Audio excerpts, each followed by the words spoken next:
Okay, so let's start with the first session. And the first speaker, as Daniel said, is David Autor. David is the Daniel and Gail Rubenfeld Professor in the MIT Department of Economics, co-director of the MBR Labor Studies Program and the James M. and Catherine D. Stone Center on Inequality and Shaping the Future of Work. His scholarship explores how technological change and globalization affect job polarization, skill demands, earnings, inequality, and electoral change outcomes. In 2023, he was a Nomis Distinguished Scientist, and in 2024, an AI 2050 Senior Fellow with the Smith Sciences. Finally, the economists dubbed him the academic voice of the American worker. Please welcome David Autor. Thanks very much. I want to speak about expertise. This joint work with Neil Thompson, also in collaborative work with Lucy Hampton, who's here as well as a postdoc at the, or a pre-doc at the FutureTech Center.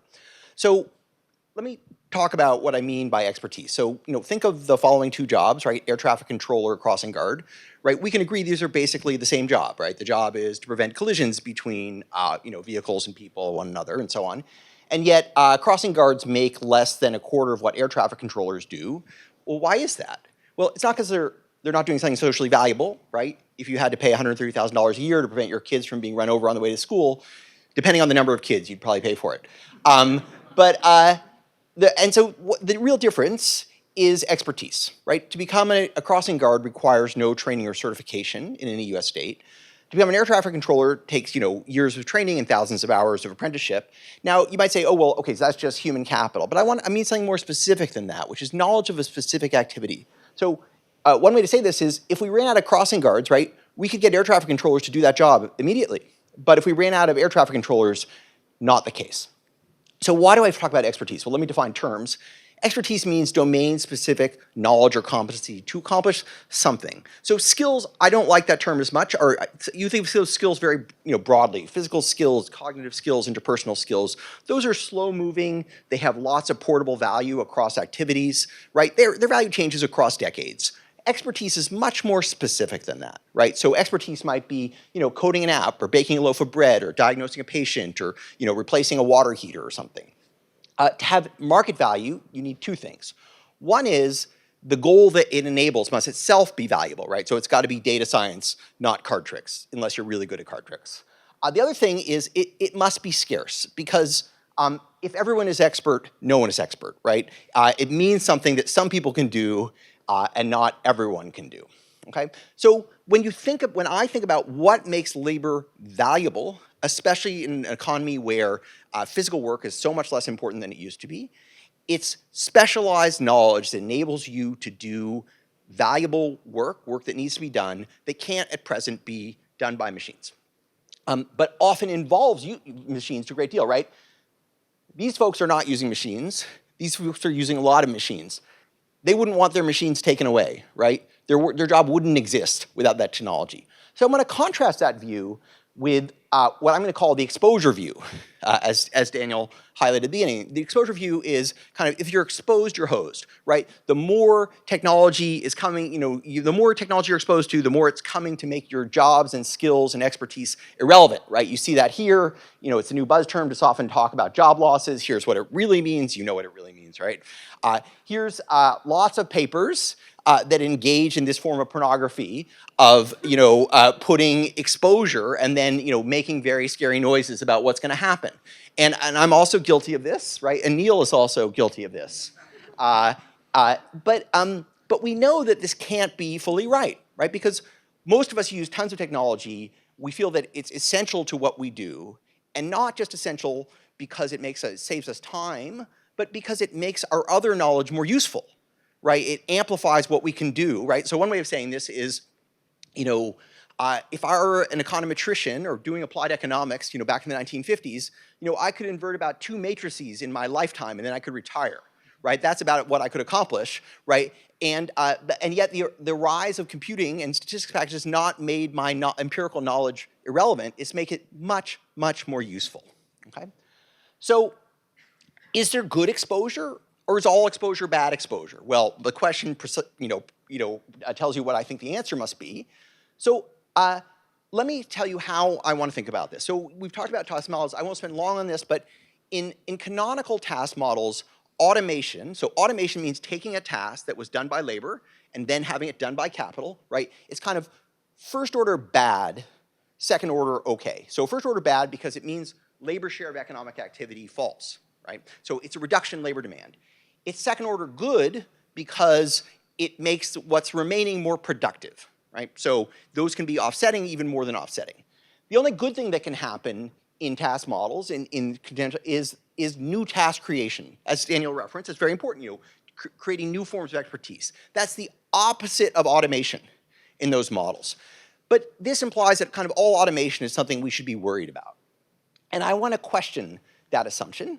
And the way I want to do that is, and what we do in our paper, is we're going to think of occupations as bundles of tasks that are done together, right? And they're connected for some reason, right? There's a reason, if you are, if you're teaching, you're also researching, or if you are, writing, you're also proofreading, and so on.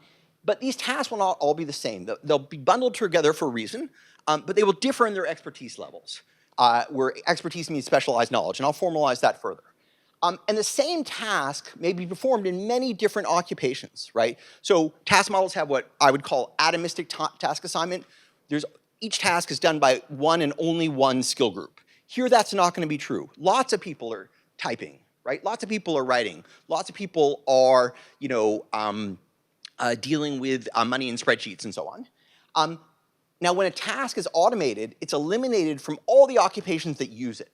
But the impact is going to differ depending on where that task sits in the panoply of activities that you do, right? If it's a supporting task for you, right? If it's inverting matrices and you're an econometrician, right? You're like, great, right? That makes my comparative advantage, that strengthens my comparative advantage.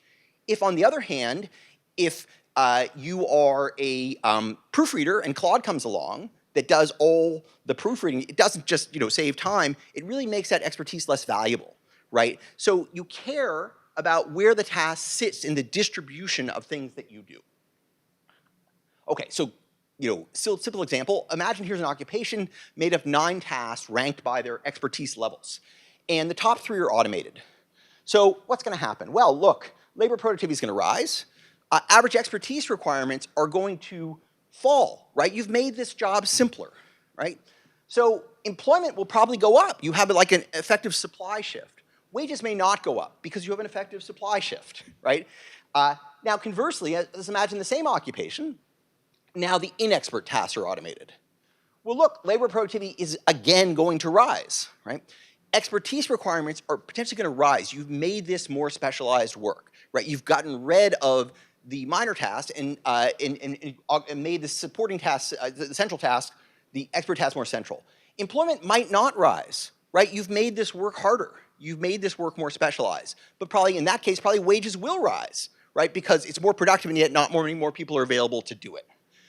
So to give you a very concrete example, think of back in 1980, 2 occupations that had a lot of routine intensive tasks were accounting clerks and stocking and inventory clerks, right? And as computerization advanced, right, for accounting clerks, computerization basically eliminated a lot of the drudge work of accounting, right? Allowed people to focus on problems and less on data entry, less on checking columns of numbers. That job has become higher paid, more specialized, and there's fewer of them. Stocking and inventory clerks, right, they did a lot of bookkeeping as well, but that was their most expert work, right? Now, stocking inventory clerks, they are mostly basically hands and eyes being directed by computers, right, that tell them where to pick out, you could think of Amazon stockers and pickers as that job.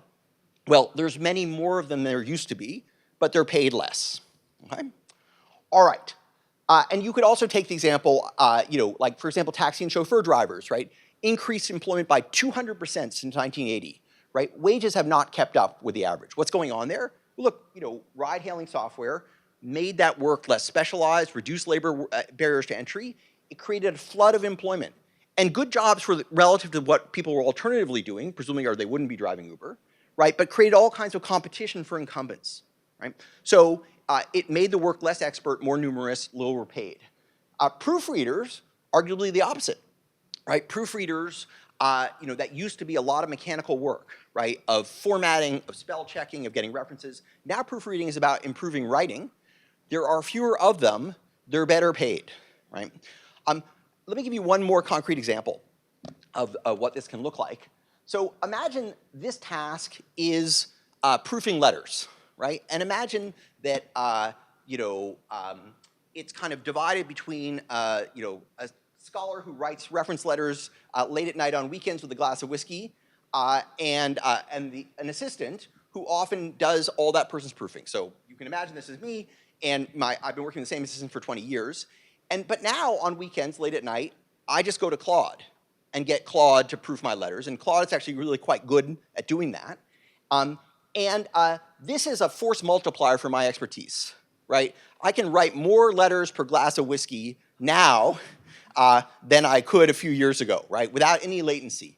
So this is great for me. For my assistant, that's taking one of the most expert things that she does and commoditizing it, right? Same task, different implications, right?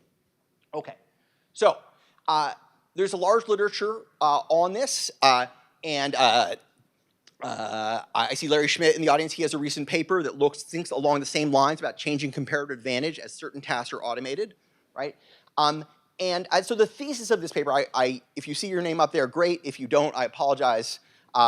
Depending on which tasks are automated, automation could diminish or amplify the demand for human expertise in what remains, right? So there's good automation and bad automation. So formally, and I'll go through this very briefly and schematically, right? The model in the paper wants to formalize these ideas and give them intuition, right? So formal intuition. So the basic idea is, look, the tasks in occupation, they all need to be performed. There's a reason they are together. You can't outsource everything that someone else can do for you. There's some indivisibilities. Indivisibility of knowledge, there's frictions, right? Like, if you're an expert electrical lineman, right? Driving a truck is really not what you specialize in. But you still got to drive a truck all the way to the work site to get the work done, right? So they're indivisible. Accomplishing specific tasks requires task-specific expertise. You need to know what to do that task. Expertise is hierarchical, and that's the key thing, like those air traffic controllers versus crossing guards, right? More expert workers can do less expert tasks, but not vice versa, right? So this creates a kind of downward competition, right? You can always do what a less expert person can do if you're more expert, but it doesn't create upward competition because there's an upper bound on what you can do. And in the short run, I'm going to think of that supply as fixed. Now, of course, this is one-dimensional expertise, right? And we know the world has many dimensions, so this is stylized, right? You could say, well, since this person's a PhD economist, they must be a great plumber, right? No. Okay, so but in our model, there'll be one dimension of expertise. In the model, automation will displace labor in some expert tasks. But all occupations will also contain generic non-automatable tasks. So the way this will work is automation have the effect of, in some cases, making an occupation generic. All of a sudden, everyone can do it because all the expertise is eliminated. But until that occurs, it makes the occupation more concentrated in the specialized tasks, right? So it's amplifying, it's a force multiplier until it fully replaces, right? So I'll show you what I mean by that. So for those of you who've seen task models, there'll be three types of tasks: generic, expert, and then automated tasks that were expert that become automated. It gives rise to this beautiful Cobb-Douglas form, lovely colors. And then there's a general equilibrium component. So let me just say, what is the math trying to tell you? The question you probably asked yourself on many occasions. What is this equation saying to me? It's trying to tell you the following. One, these tasks are valuable. When labor is displaced from expert work, it's still valuable. It's just not specialized. The other thing it's saying is the way this is structured, occupations have elastic demand. So we do not have a miserating automation in this model. When things become more productive, we don't sort of the price falls so much that it's just not worth doing anymore, right? So there's elastic demand.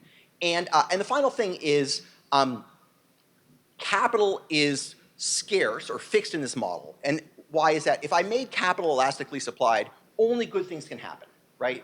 In a world where capital is elastically supplied, all automation always benefits workers because capital is infinitely available. So we've not done that.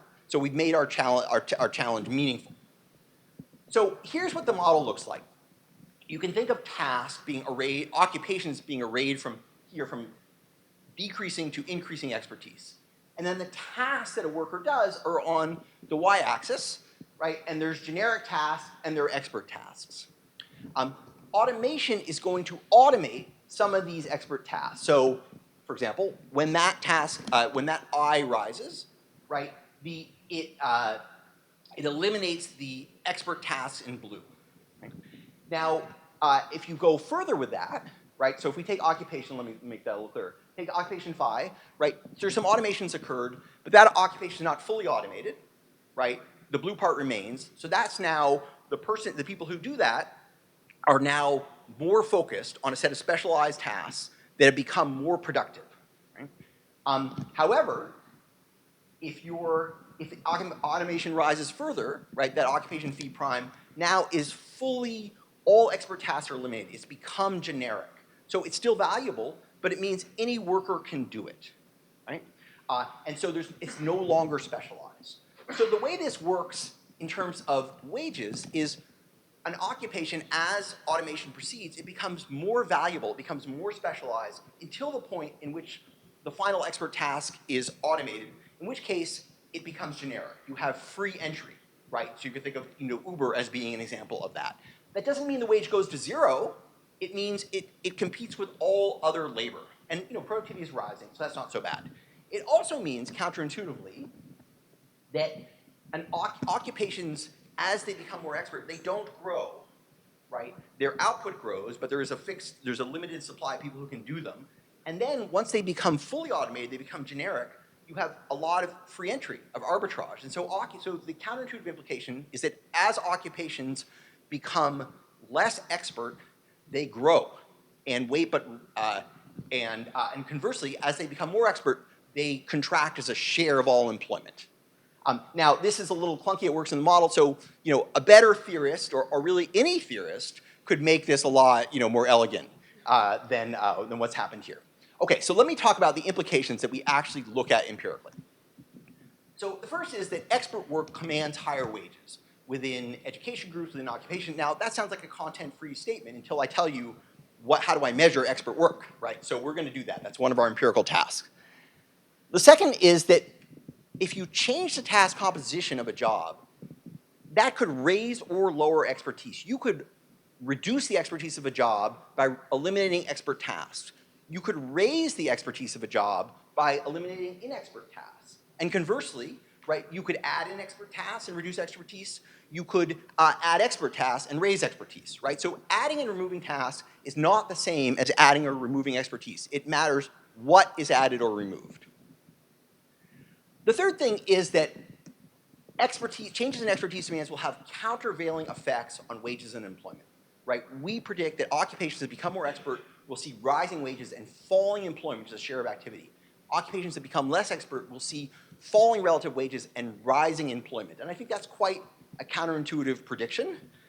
And so we were actually surprised, positively surprised that it actually holds. So now, in my remaining 45 hours, I want to tell you what I want to do. So first, we have two measurement challenges ahead. The first thing is to measure expertise, and in a way that's content agnostic, that doesn't require value judgments about what we consider to be more or less expert. I also want to measure changes in occupations' expertise requirements over time. And again, I want to do that in a way that ties my hands. I do not want to exercise a lot of value judgment in doing that. Then I want to look at three correlational results. Do changes in expertise predict changes in wages, positively? Do changes in expertise demands predict changes in employment negatively, right? And are changes in expertise levels distinct from just changes in task quantity? So if you've spent time studying task models, you know more tasks good, fewer tasks bad. We're making an additional statement, we don't dispute that, but it matters which tasks, right? So if you lose tasks, that's not necessarily first order good. However, if they are inexpert tasks, it might very well be good. Okay.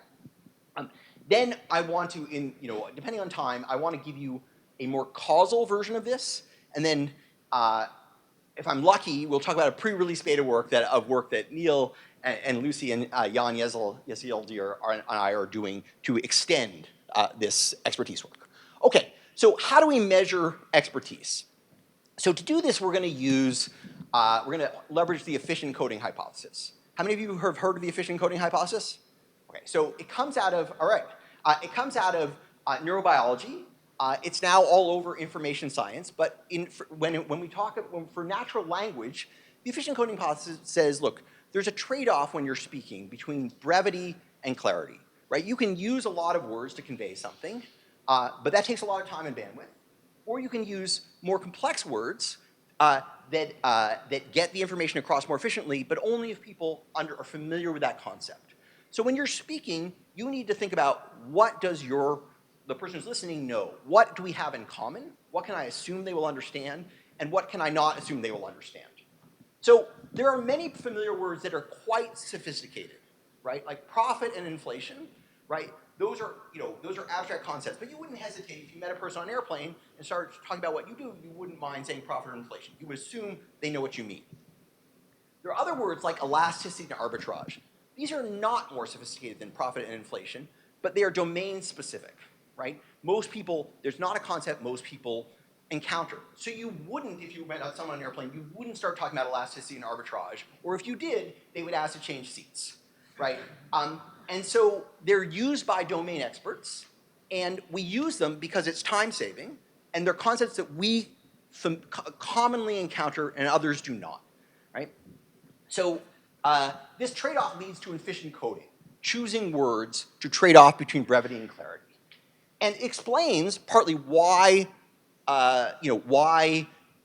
professions use jargon, right? Why do we say elasticity instead of the percent change in X for the percent change in Y? It's just time saving, right? But why do we not use it outside of our domain? Because other people aren't encountering this concept frequently.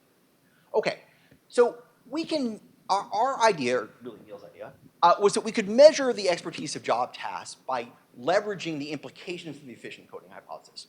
Words that are expert should, one, be infrequent among non-experts, and two, should have low entropy, meaning they're domain specific, right? So if someone says the word elasticity, you could say, you're an economist. If someone says the word pernicious, you could say, you could be a philosopher, you could be a journalist, you could be just pretentious.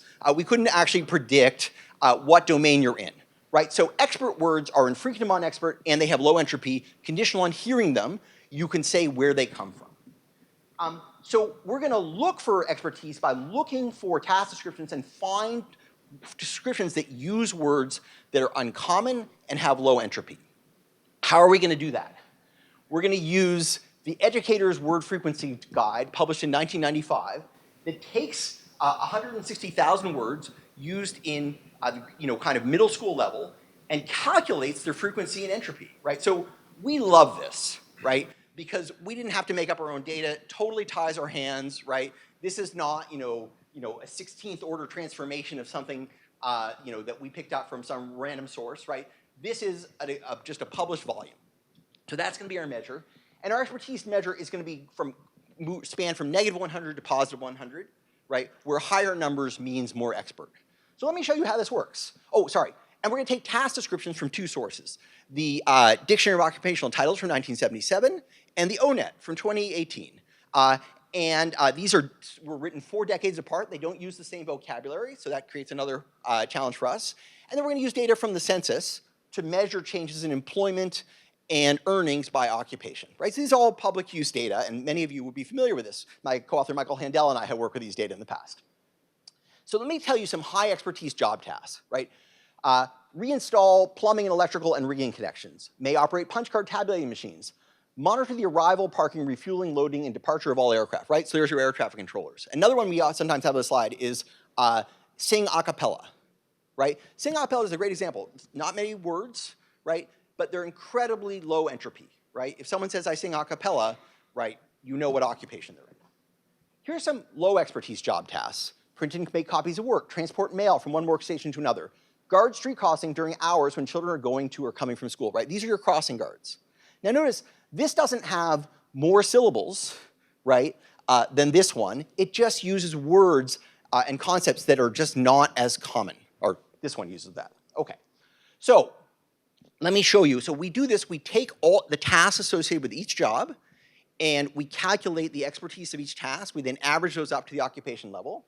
So just at the cross-sectionally, this is the relationship between expertise and earnings in 1980 and 2018. Okay. Let us know if we have to duck and cover anything. Okay. Okay. That would be an irony, wouldn't it? Now, you might say, okay, well, that's cross-sectional. That's not that limit. That's true. So here we do the same thing with the share of education. We do the same thing with, we can control for major occupation fixed effects. It turns out that even conditional on occupation, conditional on education, conditional on many detailed characteristics you'd have for an individual, the expertise of their tasks still contains additional predictive information for wages. You can even do that looking at what people write individually in their job descriptions, and even conditional on occupations, you will find that those are also predictive of wages. Measured, and you say, well, okay, not surprising, but measured by this very simple expertise measure. Okay, you can also look across occupations. So here's 12 different occupations. This is upward sloping, except in managers and executives, where it turns out the less you know, the higher you're paid. And we thought this measure is really working well. Okay. So just to give you some examples to show, a lot of this variation is within occupation categories. So within professionals, computer scientists, you'll be happy to hear this, appear more expert than social workers, and you won't be surprised to learn they're paid more. Among technicians, chemical technicians appear more expert than machine programmers. Weighers and measurers appear more expert than bank tellers. Landscaping supervisors appear more expert than janitors. So a lot of our variation is coming from comparison within occupations, right? Ranking according to expertise. So that's our cross-sectional measure. But of course, we need to measure changes over time. So we're going to be comparing the Dictionary of Occupational Titles to the ONET. So this is medical technologists, and this is medical and clinical laboratory technologists. You can see they don't use the same job descriptions. They don't even use the same font. And that was a great joke. I'm disappointed in you guys. And so we want to say what has been added, what has been removed. So the way we're going to do that is we're going to use embeddings. We're going to turn each task into a high-dimensional vector, and we're going to look at things that have been added and removed. So visualizing this in 2 dimensions. So you're all computer scientists, so you're used to 2-dimensional graphs where neither axis means anything, right? Okay. So what we do, these are the things in pink are things that we find in 77. The things in blue are things that we find in 2018. Where they're purple, they're near to one another. So if we have a task in 77 and it has no neighbors in 2018, we say, oh, that task has been removed. If we have a task in 2018 and it has no neighbors from 1977, we say, oh, that task has been added. If we find neighbors, right, we say, oh, that task has stuck around, right? So we're going to focus on tasks that are added and removed to look at changes. We're not taking a stand for now on why they're added or removed. That's why this is correlational. Okay, just to give you an example of what this looks like, take the file clerk. Right, here's a task that has been retained. Let's see, keep records of materials, remove stamps, material received, trace missing folders, and types indexing information or folders. We match that to keep records of material filed or removed using logbooks or computers and generate computerized reports. So even though computers are not in that task description, it's close enough, right? We think it's retained. Here's a task that we can't find a match for. May operate key punch to enter data on tabulating cards. We say that task has been eliminated. Here's a task that we couldn't find a predecessor for, right? Input data such as file numbers, new or updated information, or document information goes into computer systems to support document and information retrieval. So we say that's new. I have 5 minutes left. That's not going to work. So here's an example of the occupation proofreader. These purple things are retained. The blue things are added. The red things are removed. Placing proofs copies side by side on reading board is a task that's removed. This occupation becomes more expert by our measure because it loses stuff, right? It loses these inexpert supporting tasks. Okay, so we calculate the change in expertise implied by what's removed and what's added, and we also calculate the change in task itself, right? Expertise cannot change in our measure unless tasks change, right? So we can look at what's added and what's removed. So we want to take both of those seriously. So let me just kind of walk you through some very quick evidence, and then I will, okay. So the first thing is, do changes in expertise predict changes in wages? So the answer is yes. occupations that appear to become more expert also appear to see relative wage increases, and conversely for things that become less expert. And many things become less expert, let's be clear. It's also true that if you do this as a function of task removal or task addition, they both predict changes in wages, right? So things that gain expert tasks or lose inexpert tasks, things that lose inexpert tasks or here they lose expert tasks, right? They both predict wages. So they're not even that correlated, actually. If you look at employment, remarkably, and I think this is much more surprising, things that appear to become more expert contract as a share of employment. So they grow in terms of wages, they contract in terms of employment, relatively. It's not that they're falling. Skip that slide. Okay, now, so now I want to, you might say, well, look, what about the task model? Aren't they losing and gaining tasks? And of course, the answer is yes, right? It turns out these are not very correlated, right? So this is net change in task, net change in expertise. There's a weak and insignificant negative correlation. So changes in the quantity of task is not a predictor of changes in expertise, although it's necessary, right? There has to be some change in task quantity for there to be a change in expertise. The sign is ambiguous, right? So there's really two different dimensions that operate here. So if you look at the wage side of this, it's absolutely the case that conditional on changes in tasks, changes in expertise predict higher wages. Conditional on changes in expertise, more tasks predict higher wages, right? So you might say, oh, well, are these one just a bad measure of the other, right? So if you look at the employment side of this, you see the opposite. Rising expertise predicts falling relative employment. Increase in the number of tasks predicts rising relative employment. So one way to say that is task changes, like quantity changes, look like demand shifts, right? There's more stuff we need you to do, or there's more need for this thing. Whereas expertise changes look more like supply shifts, right? A change in who can do the work. Okay, so let me do I have 2 minutes? Okay, is that a long 2, like a large value of 2? Okay, a large value of 2, great, okay. So in a final step, we had the following thought. Like, you've all seen figures like this that look at this, decline in middle skill occupations, right? And much of this, and this is often attributed to the elimination of routine intensive tasks that used to require human cognition, but now are can be codified, written into software, executed by machines. And so a lot of this work is in production and clerical, administrative support, operative work.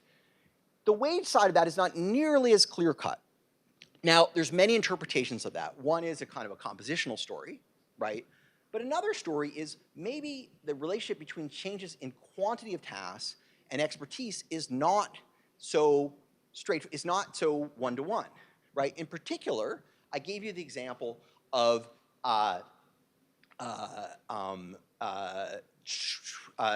bookkeepers, right, versus stocking clerks, right? So accounting clerks versus stockkeepers, right? Those both lose both lose routine tasks, but that's bifurcating for their expertise level, right? For those accounting clerks, right, that's an upgrade. For those stocking and inventory clerks, that's a downgrade, right? So our theory is maybe there's some bifurcation going on. So what we do is we take each occupation and we say, let's just imagine you lose all your routine tasks that you had in 1980.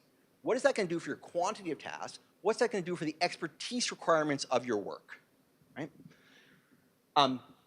So just to give you, here's, for example, payroll clerks versus accounting clerks. We predict, right, accounting clerks will become more expert as they lose a routine, and payroll clerks will become less expert, right, as a function of, and the same tasks are being eliminated, right, but they have a different meaning for those occupations, because are they is that the comparative advantage of the occupation, or is that it's a supporting task? So what we do, so first let me show you this. You can think of this as a reduced form in 2 stages, right? So here's predicted expertise change versus actual expertise change. So this works, right? It is the case that things that we predict to be more expert because they have a lot of inexpert routine tasks exposed, they do become more expert. And it works in both directions too. We can predict falls and declines. It's also the case that they become, the things that we predict to become more expert because they lose routine tasks, they become higher wage, right? Similarly, things that we predict to lose employment, become more expert, they shrink in employment. And conversely, for the things that we predict to become less expert. So I want to be clear here. These look like the figures I showed you a minute ago, but what's different here is we're not using the observed changes in expertise. We're using a predictor based on pre-existing characteristics. This is an exposure design, right? You're doing a bunch of stuff. We know it's going to be automated over the next 40 years. That's what we're predicting to occur. Okay, so I will not talk about this work that we're doing, unfortunately, but I will say just very briefly, it turns out we're treating occupations as monotone,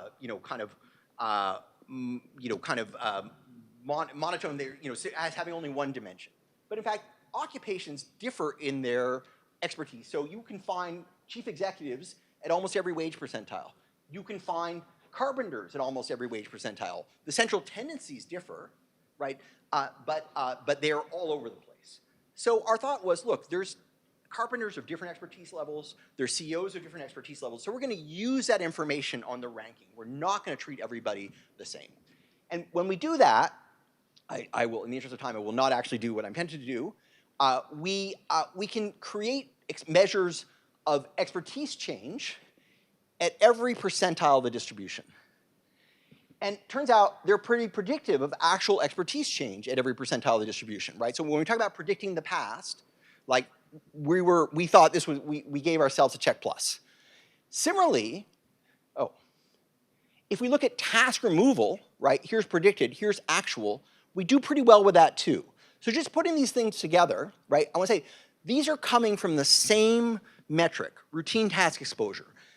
We can predict how many tasks you lose, but also how your expertise changes, and those are not the same thing, right? And so we're getting an amazing amount of predictive power out of this. So I will say in our future work, the first thing we're trying to do is say, are we able to explain the non-monotone patterns of wage and employment change in past decades? And I do think, by the way, predicting the past is the right bar, right? That should be like that should be table stakes for predicting the future, right? If you can't predict the past and when you know the answer, then your model probably isn't a very reliable guide to the future. Doesn't mean it's reliable if it can predict the past, but it seems like kind of a starting condition. So I will not talk about the actual results. Let me just conclude. Automation both replaces experts and augments expertise. Both are going on, right? It's not just new task addition. It's also automation amplifies the value of certain skills by eliminating supporting tasks, or it reduces the value of skills by automating the expert activities. So the relevant question is not exclusively how many tasks, but also which tasks. Focusing only on exposure, the expose your hosed idea, assumes that it's all replacement and ignores augmentation, right? But that's crazy, right? Think of checkout clerks, extremely highly exposed to technology, right? And that work has been decontented, right? There's no expertise left. There's tons of them. They'll never make more than whatever the going minimum wage is, right? Unfortunately. Data scientists, also extremely exposed, right? They wouldn't exist, right? There was no BLS occupation of data scientists 40 years ago. There now is one. There's 500,000 of them in the United States, right? Or air traffic controllers versus crossing guards, highly exposed. Who would you rather be, right? Well, right now you wouldn't want to be. You're unpaid. Okay, so research, I think, should quantify both the quantity and expertise, the content of job tasks. Our current paper predicts the past. We predict that our future work will attempt to predict the future using the same conceptual framework, but of course different measures of exposure. And so we look forward to talking about that at a future conference, a FutureTech conference. Thank you.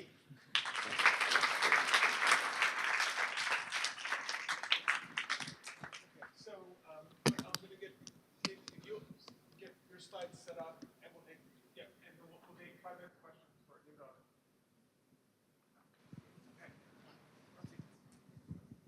you. Absolutely fascinating. Thank you. Very dense. I've seen, I mean that in a good way. I've seen the first part before. I've seen Neil present the expertise part. Three quick comments. First is equivalent. I'd say everybody who's working on the exposure stuff knows that it's automation and augmentation. Right. It's the popular press that assumes that it means automation. That's a minor quibble. Okay. Second point is, and by the way, these aren't meant to sound critical or anything like that, but just as 3 points. We'll evaluate. Second point is, so in some ways it feels like two talks. The first talk is on automation and expertise. The second is this very clever way of measuring expertise. But the link between, in the second part, expertise and automation, like it feels like you need to close that circle, right? So in other words, there could be potentially a lot of reasons why expertise is changing. Well, I mean, that's what the part where the routine exposure is attempting to do, right? Is to Right. provide a direct. So the first part is just correlations, Right. and or the third part, I guess, and and then we're trying to isolate one source of variation that we think is, is accepted and strongly predictive. Right. And then the last piece is on and I'm not saying make stuff more complicated because there's already a lot in here, but on the assumption about supply being fixed. Sure. You could imagine, it would be interesting just to play around with that a little bit, because you could imagine that actually automation actually leads to an increase in supply because people maybe didn't have certain skills. And Absolutely. Then, No, of course, right? So, of course, supply is not fixed, right? That's, a stark assumption because we don't want to model the supply side. We know over time people get more educated because education, has become more valuable. People respond to that signal. And sometimes expertise is only scarce temporarily, right? So, for a little while, people are, have yoga studios, and then everyone has, hot yoga and cold yoga and tantric yoga. And then eventually it's exhausted, right? Because it's not a hard skill to master, right? So expertise, the scarce, right? If everyone's expert, no one's expert, right? So different expertise have different levels of, of actual human capital investment required. And so what we want to highlight with expertise actually is it's very dynamic, right? Unlike skills, which are very slow moving, both in quantity and price, expertise can be highly valuable one day and worth nothing the next, or vice versa. Things that no one needed to know, right? Like hyperparameters, 10 years ago. Now everybody needs to know.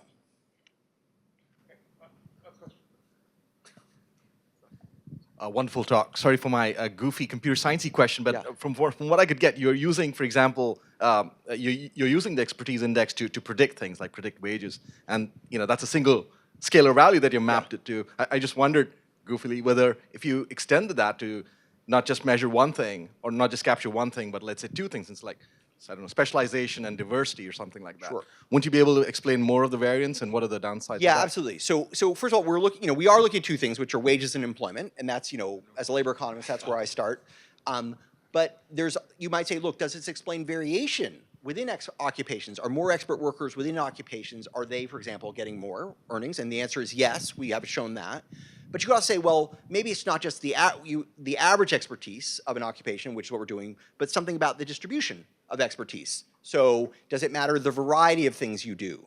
Or the relationship between those things? And I fully agree that those are super deeply important. It also says, well, why are these things bundled, right? And how will that bundling change over time? So this is really a first order approximation. What's surprising to us is that it works at all, and that the efficient coding hypothesis gets us so far in being able to operationalize this notion.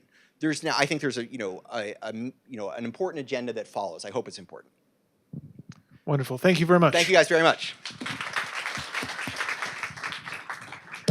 Okay, so by the way, I know there were many hands up. I apologize to those of you who didn't get your questions in. David will be with us at the break as well, so you can ask your questions to him then.